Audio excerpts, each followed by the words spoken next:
Hey y'all, what's going on? It's Monday, 25th of May, and I'm listening to NPR, Meghna Chakrabarty talking to this professor about connection right now and how the pandemic is just throwing everything into an cart upset, especially regarding human relations, talking about how people are resorting to talking to bots and using, I don't even know what they call that. She just said it, the bot that talks to you, to talk to it, Man, folks, I'm going to tell you what's going on over here, and this is what I recommend. I think some of you smart folks already know it, because some of you smart folks recommend things to me that I already know, thankfully.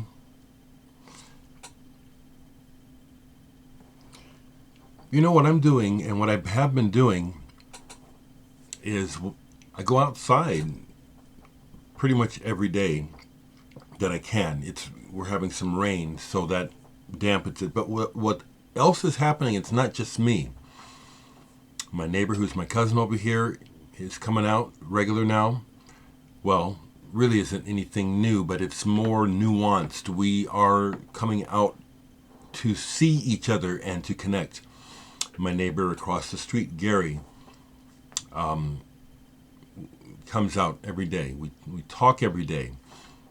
My hillbilly neighbors, I won't say his name, I know the fella's name. We're talking more. I care about those people. I don't diss them behind their back. I care about them. I use that word because I'm concerned about things that happen over there. We're talking. Something else that I have been noticing, and it really became real apparent yesterday that what I was noticing is true. I live on a half circle. I live down in what they call the ghetto. So my neighborhood has been through all kinds of changes. I love it. There have been some real riotous times here. But anyway, I live on a half circle. There's children everywhere in the neighborhood. And what I've been noticing is that the kids on the block, when I sit out, specifically me, I'm noticing it more. When I sit out in my front yard, the kids that just play in their yard, when I sit out, they take over the block. They start playing on the whole half circle. Now, I didn't really think much of this, but then I'm seeing that's what's happening. The kids feel safe. Someone is watching. What's been happening is, it's a whole lot of little girls riding their bikes, and they use it as a raceway, which I love seeing. But now, coming in, pulling up into my driveway, I just smile. I understand we need to have the proper safe distance. You know what I'm saying? With children that you don't know. But they pull up in the driveway, turn around, and go and stuff. But what I noticed, especially yesterday, is I sit out for a while. I usually try to sit out for an hour or so.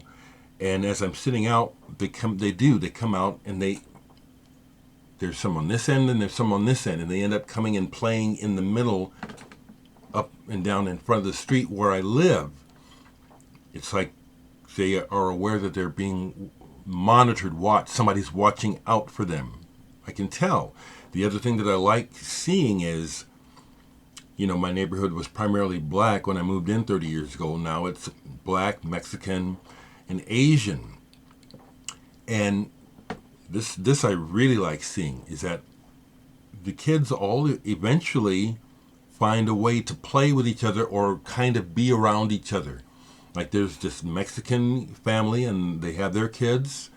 Then there's this black family over here with the girls. Then down around the corner is a whole nother bunch of kids that are connected with these here. And I loved seeing it yesterday in particular where they all ended up grouping and playing. Social distancing, I know, is a concern. I think we're doomed when it comes to that. But the other part of it, the community part, I like that. I like seeing the kids. out and knowing that they're being watched out for. But the other thing I want to say in relation to what I hear on the radio about this doctor talking about how people are starting to realize the importance of the voice and how texting, whereas text got real popular, there's no connectivity. And so she's saying that people are calling more. Well, I applaud it. We need each other, Here's something that's happening to me, I mentioned to you how people reach out to me all the time through all the social media that I'm on, asking for more contact with me, and I basically say no. But this is what's happened a couple times recently, is that people, I don't know them at all. I kind of know who they are. And they'll message me and say, leave their number, call me please. And I just tell them, I don't call. What is this?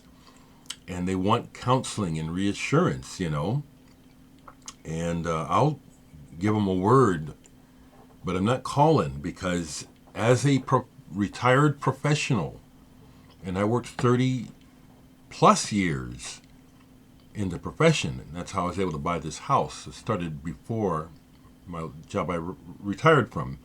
No music right now. In the job of counseling, in the job of being a people person, when people find out that you are good, that you're reliable, it's a flood. So on my job, it was unending. Even in between my groups and my individual sessions, I could hardly get a moment free because people wanted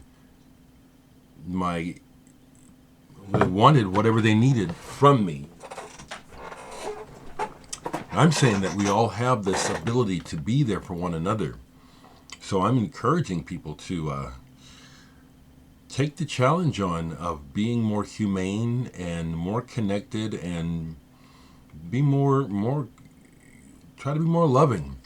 Someone noticed in my last video when I was saying several things, expressing, a little frustration and some anger, that they thought that I had smiled more in the video. Well, it was on purpose. I'm trying to let you know, folks, when I share things with you, it's my basic function, or where I'm coming from, is one of love and concern.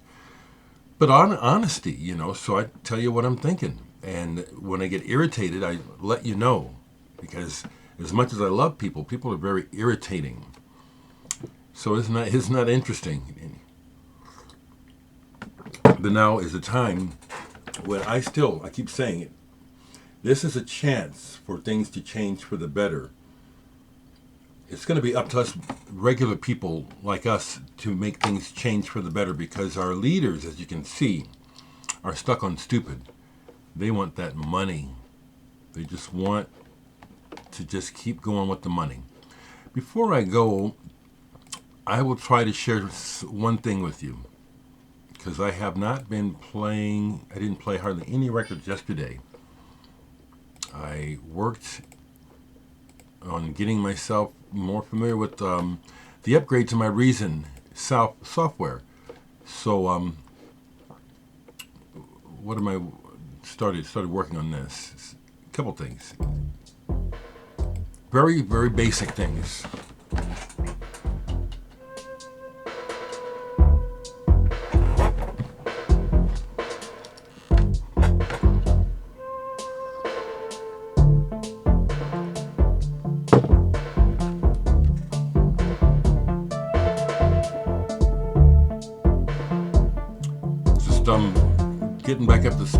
Getting up to speed, familiarizing myself with the new version of Reason, because it's got a lot more than my old one did. So I'm starting real basic with these ideas. That's one.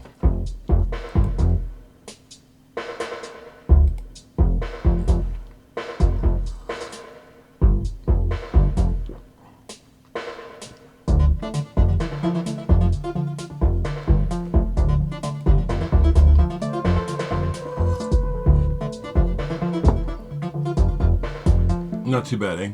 That's one. And here's another one. A I think I played a little bit of this the other day. Or was it another one? I've got 3 things I've already started.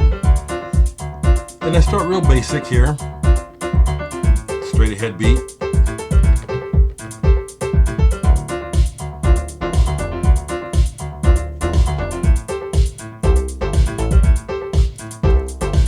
Don't have a good bass sound on this one just yet. Get a little bit of change.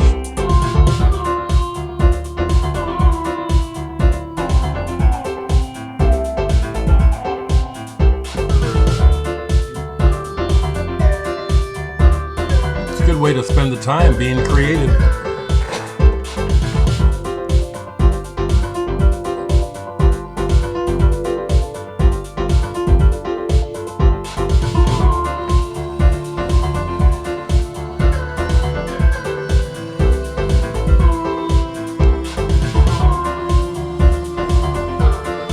So this one is one, just again, these are just tuned ideas to get going, you know.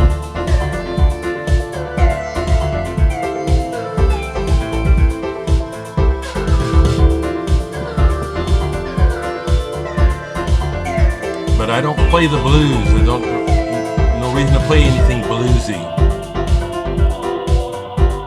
I want to feel good. I want to feel like a winner. I do not like the blues.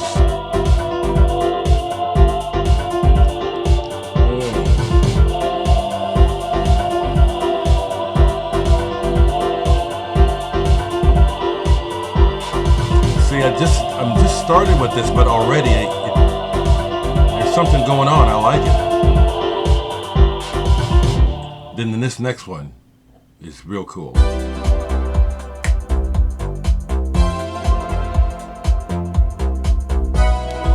This one got started yesterday.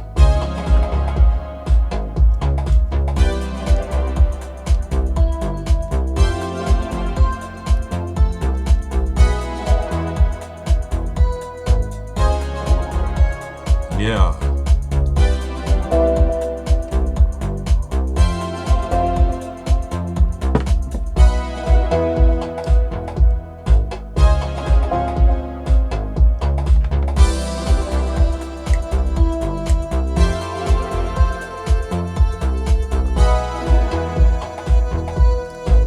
Music for life. It's just, you know.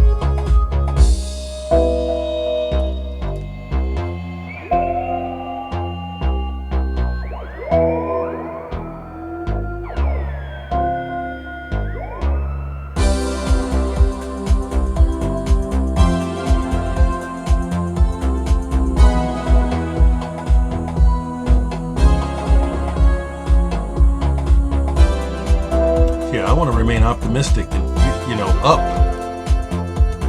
You know, I'd like to think there's still a future for those kids I was telling you about.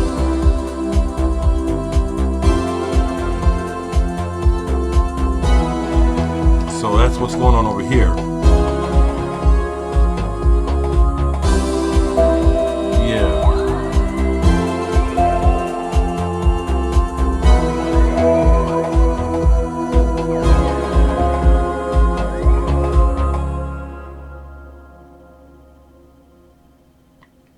No blues, no blues, no blues. Be well and hang tough, people.